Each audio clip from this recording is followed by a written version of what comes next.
Iniciando a conversa de geração, participação do Eduardo Costa, do Júnior Moreira, da economista Rita Mundim e do cientista político Malco Camargo. Você, ouvinte Fatiai, também pode participar, opinando pelo WhatsApp do jornalismo, 99996-7074.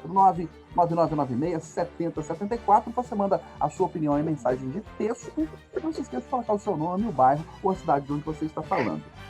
Jogadores do Boca Juniors passam a noite no hotel não, na delegacia, após confusões no jogo contra o Atlético pela Libertadores. Enquanto isso, torcedores do Cruzeiro fazem tumulto na porta do presidente do Conselho Deliberativo do clube.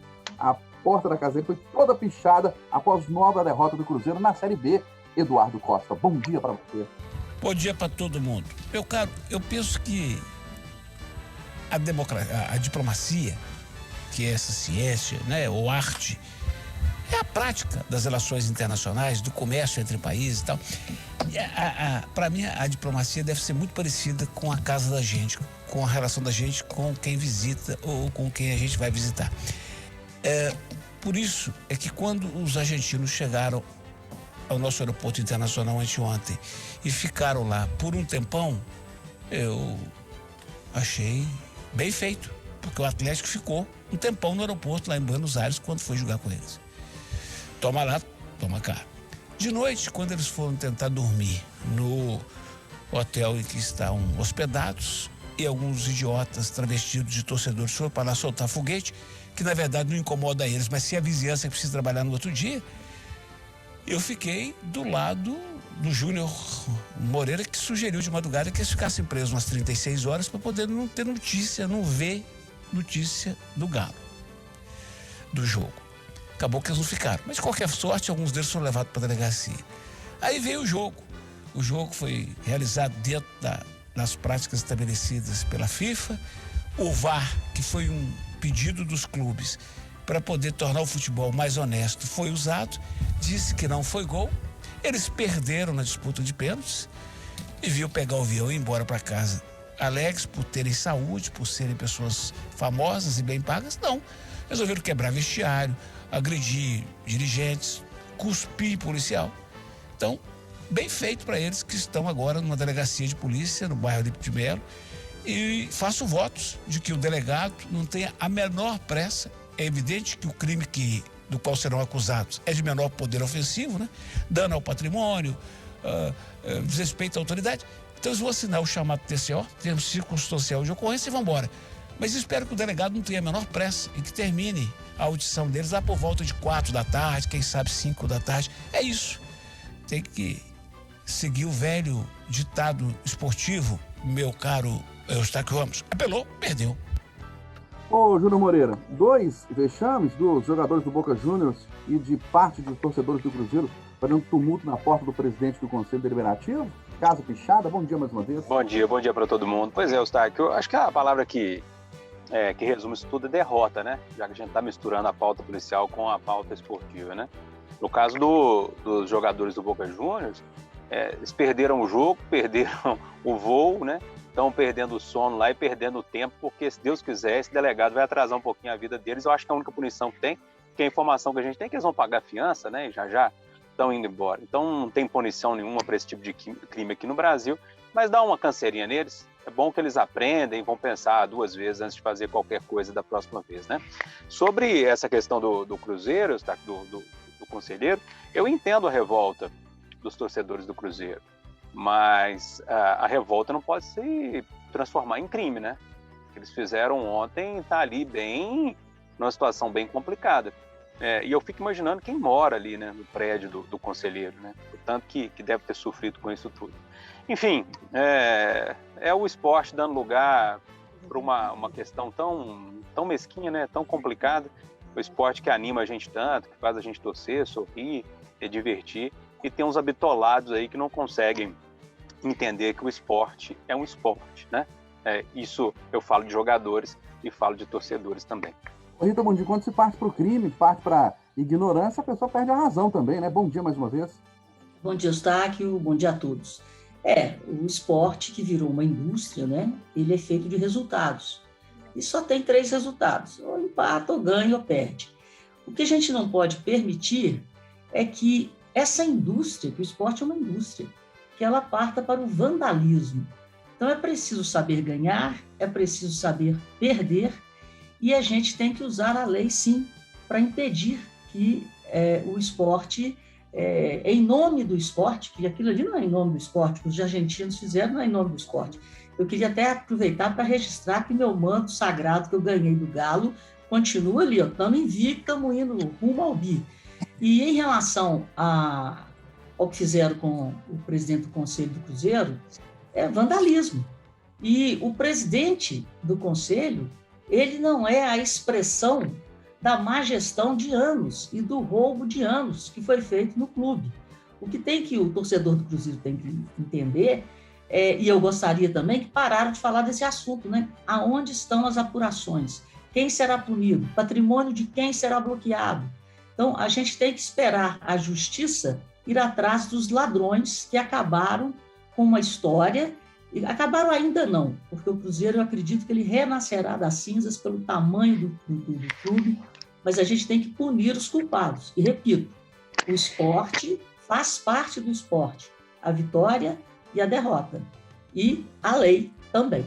O que você tem a dizer sobre esses dois episódios, Malco Camargo? Bom dia. Bom dia. Sobre a fala da Rita agora, né? O esporte faz parte da vitória e da derrota. Ontem nós vivemos em campo uma experiência nesse sentido, né? O goleiro do Atlético que saiu, poderia ser como derrotado naquela situação, sai como o grande herói do jogo.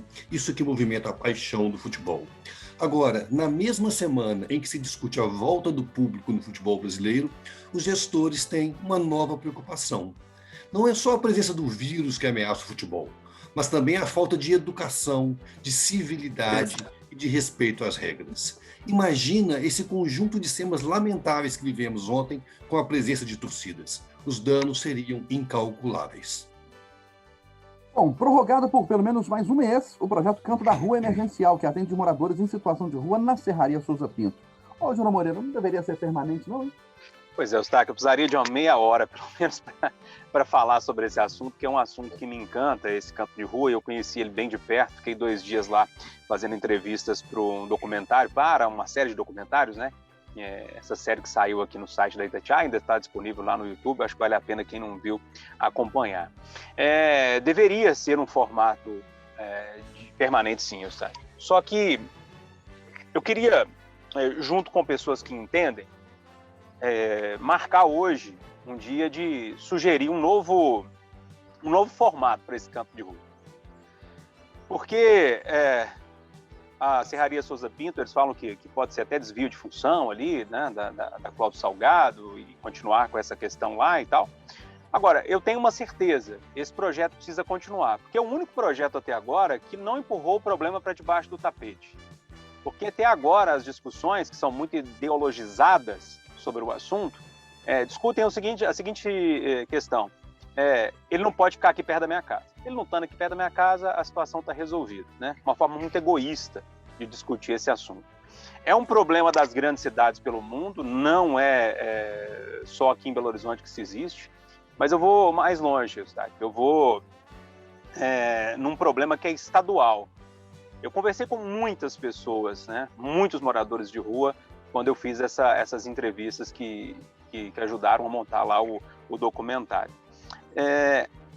Sei lá, eu vou chutar aqui uns 70%, 80% de pessoas que vêm do interior para cá, né? E por alguns problemas acabam chegando às ruas. Então não é um problema só da capital, não é só da região metropolitana, é um problema estadual.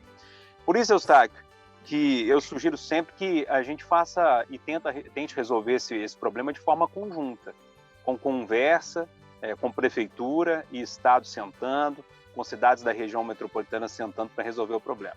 Não pode ser na Serraria Souza Pinto. Aonde pode ser?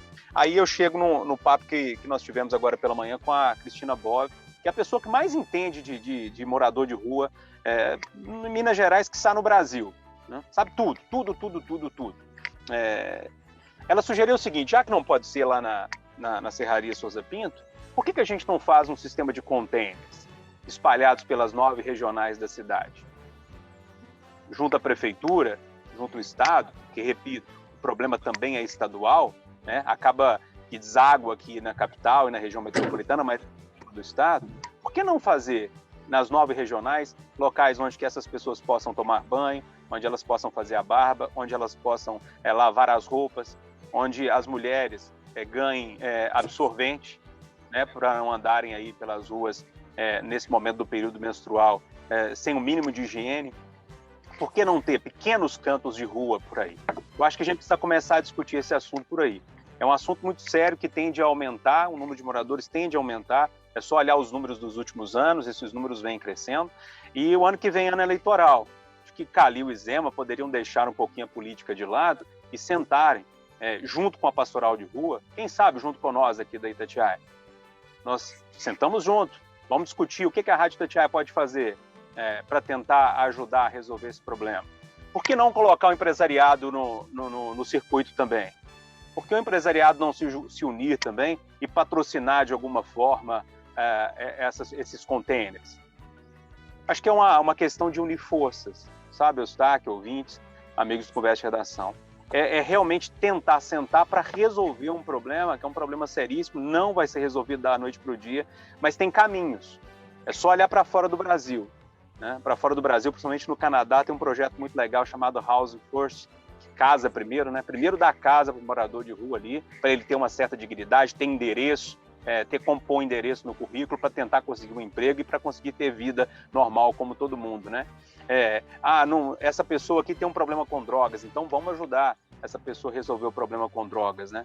Então, nós precisamos pensar, né? E a minha proposta aqui no Conversa de Redação é mesmo sentar para conversar e resolver o problema. A gente está perdendo, e vai ser estendido só até setembro, um dos melhores projetos para moradia de rua que tivemos em todos os tempos no Brasil, eu diria. A gente está perdendo ele. Será que a gente vai deixar perder?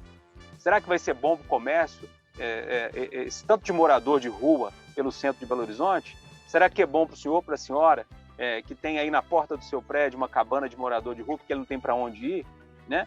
Eu acho que se não for para o coração, acho que vale a pena apelar para essa situação também, né? Que complica demais a vida no dia a dia. Gente, é só sentar e conversar. Eu estou disposto, tenho certeza que a Cristina Bob, da Pastoral de Rua, também está. Tenho certeza que a direção aqui da Itatiaia também está. Né? Agora basta ter vontade política, de Calil e Zema. E por isso que eu convoco uma forma da gente sentar e tentar resolver. Esse projeto não pode acabar. Pois é, Eduardo, nenhuma autoridade confirma oficialmente, né, o aumento do número de moradores de rua nessa pandemia, que a situação se agravou, mas o que a gente percebe andando pelas vias de Belo Horizonte é que tem mais pessoas, infelizmente, sofrendo com sol, com chuva, com frio. Prezado, eu não tenho o poder de síntese do Júnior, né? Então meia hora não dá. Eu precisava de 3 dias para falar desses zumbis que estão perambulando pelas ruas, roubando o que encontram pela frente, seja lixeira, seja câmara de monitoramento para trocar por crack, entregando os ferros velhos que não são fiscalizados. Eu precisava de 3 dias para falar do frio que essa gente está sentindo, da confusão que há entre quem é pobre, quem é usuário e quem é ladrão. Precisava uns 3 dias para falar muita coisa. Eu vou ficar com o discurso do Júnior e com uma frase, Eustáquio. Nada, nenhum outro fato urbano resume bem a incompetência, a indiferença, principalmente a indiferença e a união dos 3 órgãos, dos 3 entes federados, governo federal, governo estadual e prefeitura, que é essa questão do morador de rua. Não é nem solução, é conversa. Eles ignoram solenemente o assunto. É isso. E eu espero que eles não venham fazer discurso sobre isso ano que vem. Porque não dá voto, né, Eduardo? Então, eles ignoram. Pois é, né, Rita? E é uma questão não apenas econômica, né, por causa da falta de condição financeira que a pessoa foi para a rua ou permanece nas ruas. É uma questão multifatorial, né, com muitas causas. Olha, Eustáquio, eu acho que a política é feita para definir para onde que vai o dinheiro arrecadado da sociedade sob a forma de impostos e contribuições. Como eu sempre disse aqui, a decisão é política, as consequências são econômicas. O que nós estamos vendo e vivendo é um agravamento dessa situação em função da pandemia. E o que a gente precisa, aí eu falo enquanto cidadã, e a sociedade, é de uma solução que passe pela dignidade. E ao contrário do que o Júnior falou, o Calil e o Zema, eles têm que esquecer a política. Não, isso é fazer política. Fazer política é olhar para a sociedade como um todo e não discriminar qual a política e qual o recurso que será melhor empregado. Nesse caso, esse é o recurso que será melhor empregado. É o recurso para aqueles que não têm para onde correr. Então, eles correm e vivem na rua, à mercê da nossa solidariedade.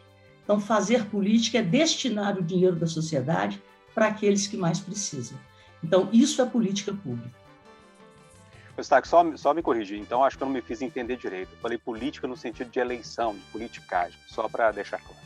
E o que o cientista político Malco Camargo tem a dizer sobre esse tema?